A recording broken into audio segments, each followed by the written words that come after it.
Ooh, it's been a minute since we did a crochet and tea where I talk about my life stories while I crochet like a grandma in the trees.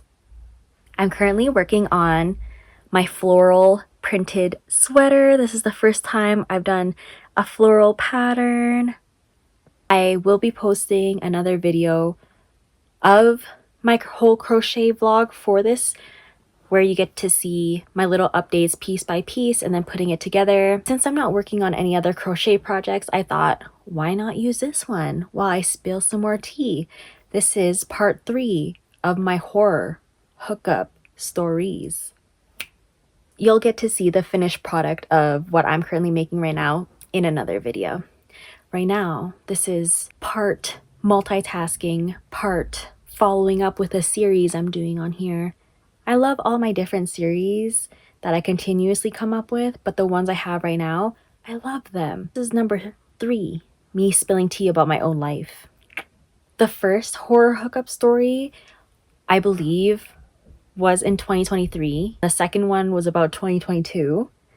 This third one is the first story I have is from 2020. Next 2 following videos were in 2023. Sit back, grab your crafts, grab your snacks. Let's get comfy. Just imagine you're here talking the tea with me and I'm randomly telling you all these stories while we periodically go into silence.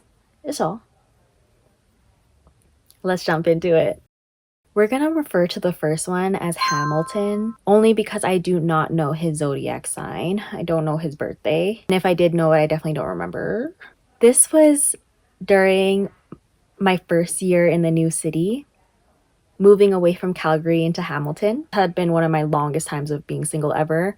This was before I reached a full year of being single, but it was getting close to there. I wanted to indulge in the hoe phase. After a 6-year relationship, I've heard so many of my different friends talk about having one. The thrill of it intrigued me. I wanted to try. Normally, before the 6-year relationship, I had a pattern of lots of situationships or just straight dating. I moved in with a good friend at the time. He was definitely embracing hookup culture. Even though it was support to do things not the best for you, it was still so nice to kind of have so much support to indulge in hookup culture for myself. Calgary is a big city, but it does give small town vibes a lot. So I just felt like do that here so many people know, and maybe that's just how a lot of people feel about any city that they live in, that talk goes around fast, and that's just not something I wanted to also indulge in while I lived in Calgary. But I was new girl in new city. I didn't give a fudge. My roommate and I went to a party together. I believe it was his nephew's birthday. There was definitely a lot of Khmer people there, but I don't think it was a Khmer event. I'm pretty sure it was a birthday.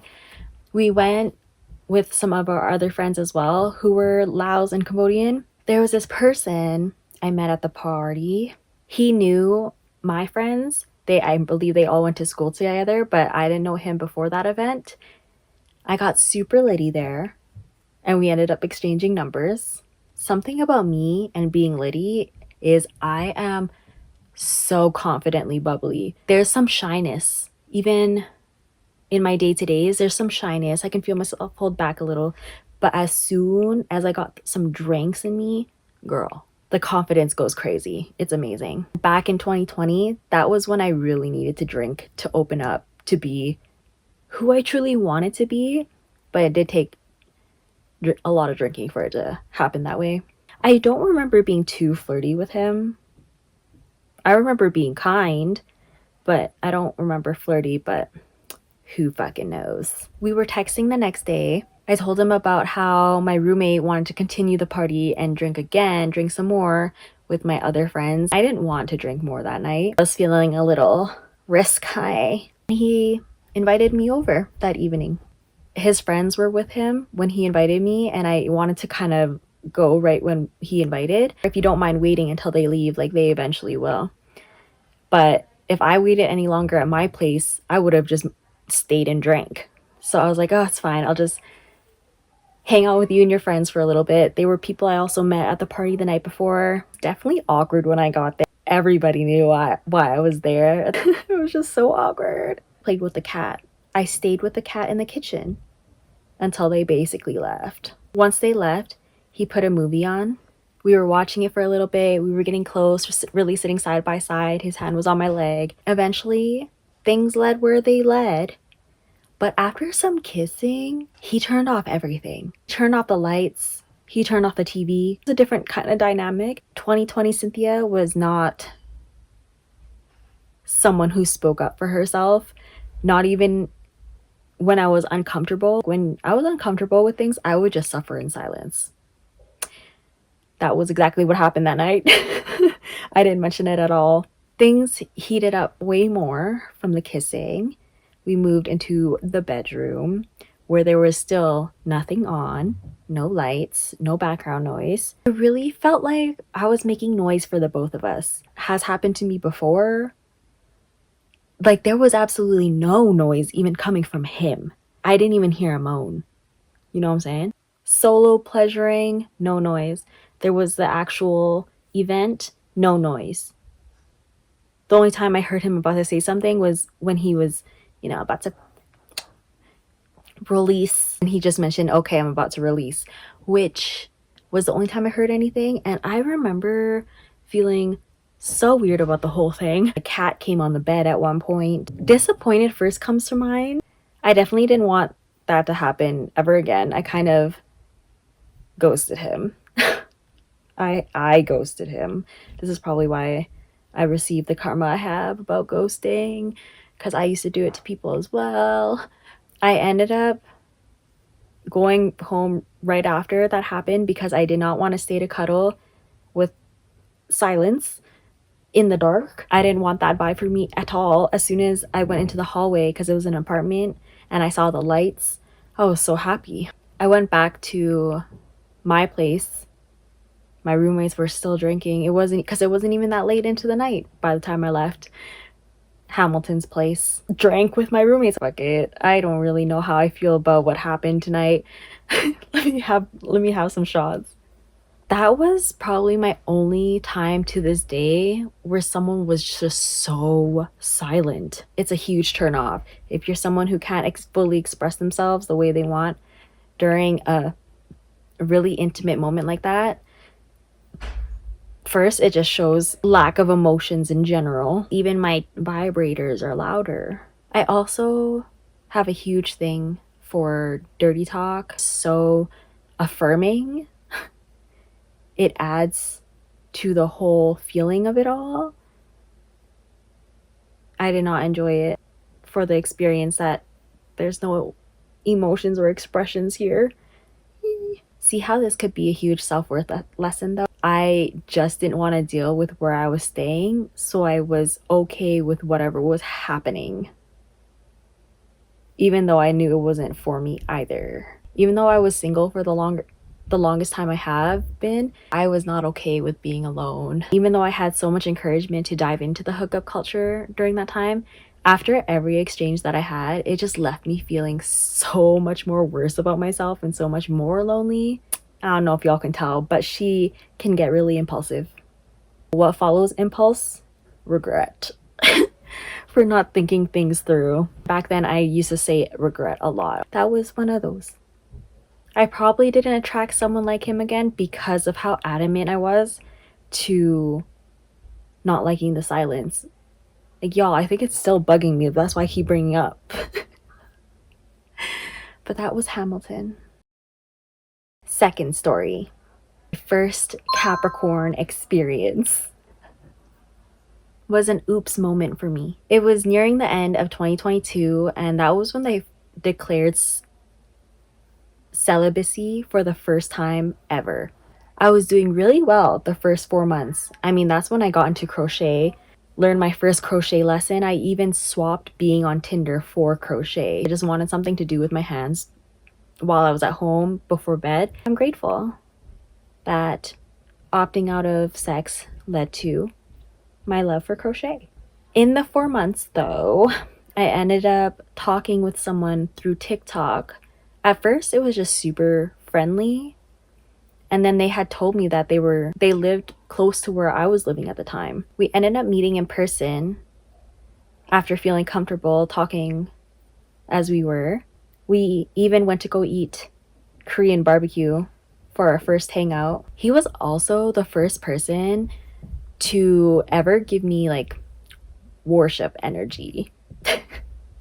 This was through supporting my spicy site with buying me gifts, spending money on me. And when we did eventually reach a certain point, he started taking pictures of me for my spicy site. I went over to his place a lot to watch Love is Blind. I never even saw that show before hanging out with him, but he's the one who showed me that show. I ended up giving in to sexual tension. What really brought me there was that he was just so eager to be the only pleaser. There was even one time where we were watching an episode of Love is Blind. He was down there doing his thing for the whole episode.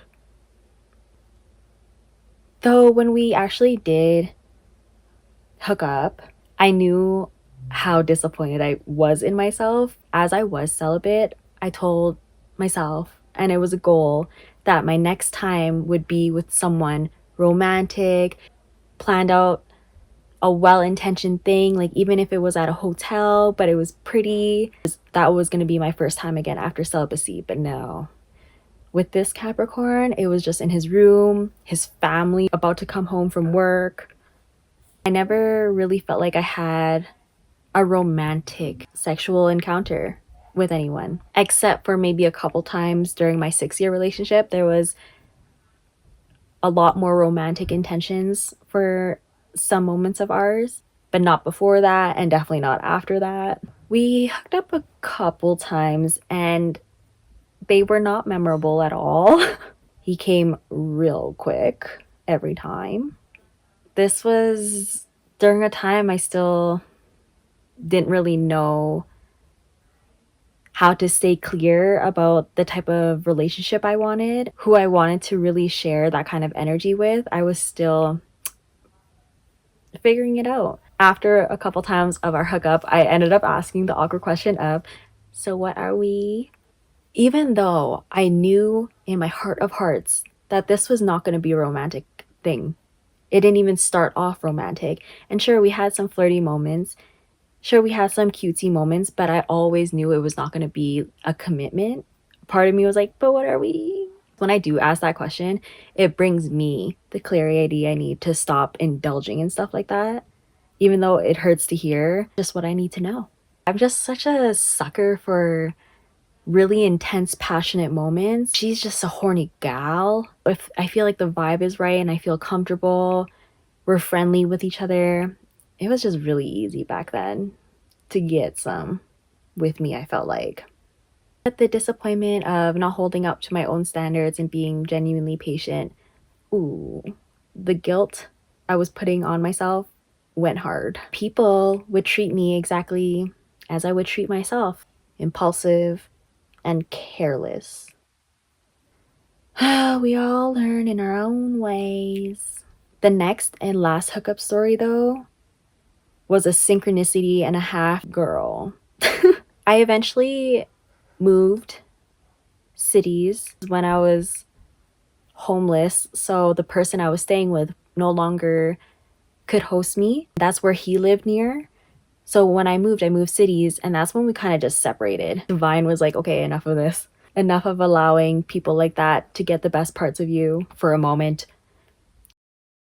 When I came back to Toronto and I stayed in the Ghost Spa for the first time, that was when this second Capricorn experience came into play. What was even more trippy was that they had the same name. They were the same zodiac sign. The Ghost Spa Capricorn.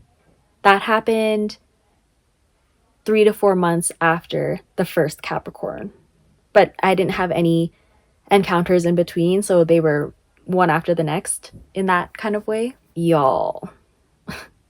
When he told me his name and sign, I was like, oh my god. Okay, Divine, I get it. I didn't process the first one properly or correctly, and now you're literally sending me a sign. How this happened was I went on TikTok live every single day that I stayed at Ghost Spa the first time. I just didn't know how to be alone. Even though I was in some place so beautiful, so luxurious and healing, I just didn't know how to fully appreciate it the first time. All I kept thinking in my head was just how homeless I was, how alone I was, that even though I was experiencing something so fun and big, I just kept thinking in the back of my head, but I'm homeless though. So I didn't truly feel worthy of being at the Ghost Spa the first time. I spent every night on TikTok live just to feel some sort of connection. My phone died. Let me get myself together. When he did actually pull up and the way that he was talking about the saunas we were in, I was like, I think this is your first time here. You little liar. Because he acted like he's already been there before. It was funny because I mentioned on the live that I really needed nail clippers and he brought his.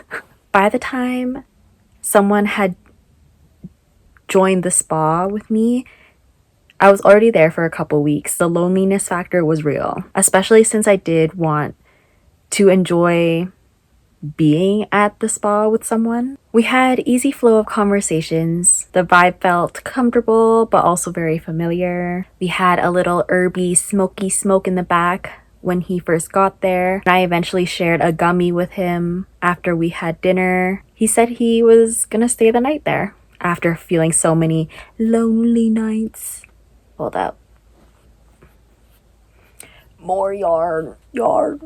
I put the movie She's the Man on. That's one of my comfort movies. It was one he didn't watch yet, so I was like, oh my gosh, this is perfect. We ended up cuddling a little bit when we were tired enough and it was already like 3 in the morning. We went by the sleeping area. We ended up sharing a massage chair too, and he got real touchy under the covers. Oh, that escalated quick. But we definitely weren't going to do anything at the spa. We didn't do anything at the spa. Since things were heading that direction, he invited me to come over and stay at his house the following day. When we woke up that morning, he said he was going to go do some errands first and then pick me up. When he picked me up in the evening, we went to go eat. Once we got to his house, the energy switched a little bit. He was more cold, stoic, quiet, and just stuck watching basketball. After I smoked a joint to prepare for bed, we had a sexual exchange on the couch while he was watching basketball too. He would literally be like I would be on top and he's just like looking at the TV. When it was done, we just stayed cuddling on the couch, but the couch was not big enough for the both of us. I never even saw what his bed looked like. He didn't go sleep on his bed at all. I was super uncomfortable sleeping that night, so it was almost like sleeping at the spa would have been more comfortable for me. He fell asleep first, and that's when I had my reflections of my choices. They were leaning towards regrettable. Yep. The encounter, the hookup itself wasn't horrible, but what lost absolute points was how much he kept watching TV still. When we did wake up for the next day, we showered together. Right after, he's like, okay, time to drop you off now. I'm grateful because before he dropped me off, he got me another vape cartridge. Something memorable about this exchange was I fell for his love bombing really hard when we did initially first meet, and while we were having dinner, I brought up that it was almost close to my birthday. Then he literally was like, we should go somewhere you haven't gone before. And I was just naming some places in Toronto, but then he was like, okay, but what about Montreal? Have you been to Montreal? I technically have, but I don't really count that experience as going to Montreal because I really just did what I would do in Toronto, which was straight drinking. There was nothing specifically Montreal I did in my time there. Told him that and he was like, oh, I'm gonna take you to Montreal for your birthday. You can't say that shit while I was literally yearning and craving for adventure and someone to do adventure with. It was really heartbreaking. Really getting excited about that and truly believing someone randomly said that to me without me asking to go. And on top of that, saying it's for my birthday too. And my birthday in general is such a sensitive time for me. Of all the times I've literally felt uncelebrated in my life, when it reached my birthday and I didn't get a text from him for anything, that broke my heart a little. He actually ghosted me after our first hangout. Damn, that sucks. Between when it was my birthday and meeting him, it was only a week. After getting ghosted from our first hangout, when he didn't reach out again, it was a day after my birthday, and all he sent was like a wave emoji. There's no acknowledgement for my birthday either, which made me even more sad. That whole experience really sucked so hard for my ego. I did not have a good start to that birthday. With how much I yearned to celebrate my birthday with other people, then having a brutal ghosting about it. Oh, I cried for a lot of the day on my birthday. At least I didn't feel like I was actually alone that day, despite how much I wanted to convince myself of it. Things did not go my way at all. I thought it was such a fun idea to go to Montreal for my birthday. I still think that way. I hope you all enjoyed those few short stories about some of my horror hookup experiences. They were actually fun to write down. I feel like such a different person, but at the same time, it doesn't feel too long ago that some of these things happened. But here's my little progress on the sleeve. I did a couple rows as I was talking. I probably did like this much. If you want to see the finished product, please stay tuned for when I release that. I'm hoping it won't be too much longer from this point. The sleeve is the last part I'm working on before putting all the pieces together, so won't be too long, but I also am not rushing myself to finish crochet clothes at all. I do want to start a blanket project or something real soon. I like mindlessly crocheting as well. If I can actually watch something and do it. So I'm at that level, if I don't have to keep counting for patterns and it's just a straight line all the way through, like when I make my blankets, that's a different type of piece. The last time I made a queen size blanket, I didn't know who I was going to make it for, give it to, until I was literally on the last row. Maybe it might be like that again. I really do miss making blankets though. I could just keep it, which probably won't happen because I just don't feel a need to keep my blankets, even though they're huge queen-sized crochet blankets.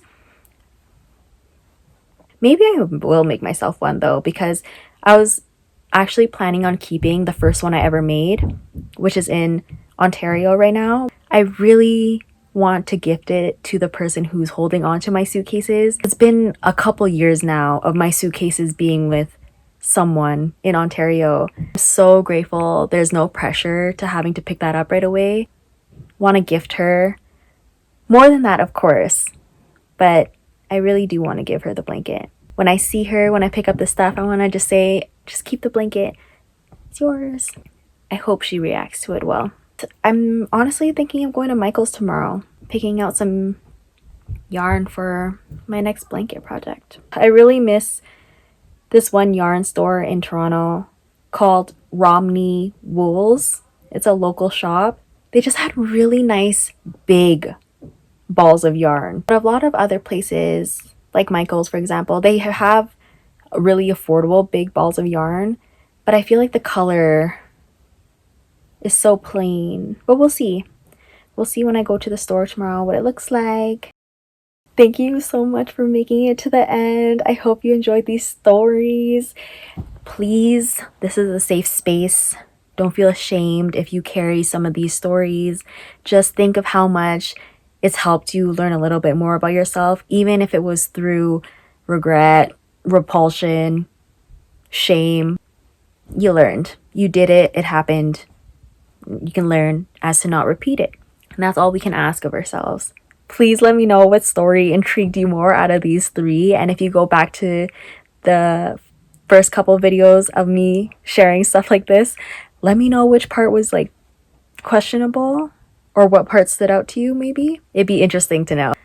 These are just stories for me at this point. Like, I really don't hold shame to them. If someone asked me about certain people or even past experiences, I'd be very accountable towards them and talk of them in not a harsh light. I don't make these stories to point it out more towards the person who I did it with. It's more of like, ah, fuck, this is what I did. This is what happened. All these people I mentioned, I give them love. I send them love. Even if it was fleeting, I'm pretty sure we all met for a reason. No more shame. Once you say it out loud, especially if you're doing it like me, where I'm putting it straight on a platform, boom. No one can embarrass you, especially if you're being real about them, you know? Thank you for your time and attention. I really appreciate it. I'm so happy to have made another one of these. It's cute that I started on a new project while sharing this. See you in my crochet vlog or the next time I want to spill some tea. I'm pretty sure that's all the hookups, all the questionable hookups. The rest are what they are. I feel like there's not much to it. Most, if not all, of my hookup stories were just impulsive decisions from me with impulsive people. I'm really happy and proud to say that I'm still fighting going back onto dating apps. There's been an urge to download them sometimes, especially since I'm still in Calgary. I miss going on dates. I miss hanging out with other people. Other than my family, I have not hung out or seen another person. Kind of makes me sad, kind of makes me want to download a dating app for the reason of just meeting other people and socializing, but I'm fighting it. Every person I've ever met on these dating apps have just ended abruptly. Most of the times lately, I've been ghosted from these people. I just don't want to feel that anymore. I don't want to feel that again. My most recent experience of trying to have a dating app while being unsure of how long I'm staying in the city, it just led to another ghosting. Like, it happened in Toronto a couple months ago. Last time, even though I would feel sometimes that I'm meeting people and genuinely about to have even a friendship with them, I still get ghosted. This one brutal one in Reno, we were talking for like 3 months. We already hung out in person a few times. We were genuinely getting closer. And then all of a sudden, I got ghosted after 3 months. Don't want to set the tone for me energetically that I'm okay with such fleeting connections and fleeting people anymore. A pattern I notice for myself is that when I do indulge in dating apps, it's when I'm a little bit emotionally unavailable towards myself. A form of escapism for me is connections. For example, I don't like being around my family, especially because they're just not creatively uplifting or inspiring, but my whole life is creative. Because I don't want to feel how I feel around the people I live with, I'll just like go to, oh, new exciting connections. Bad habit, bad pattern. Awareness and release. I'm pretty sure I already closed this out and said bye. But I'm going to say it again. Thank you so much. See you in another video. Love you. Love you.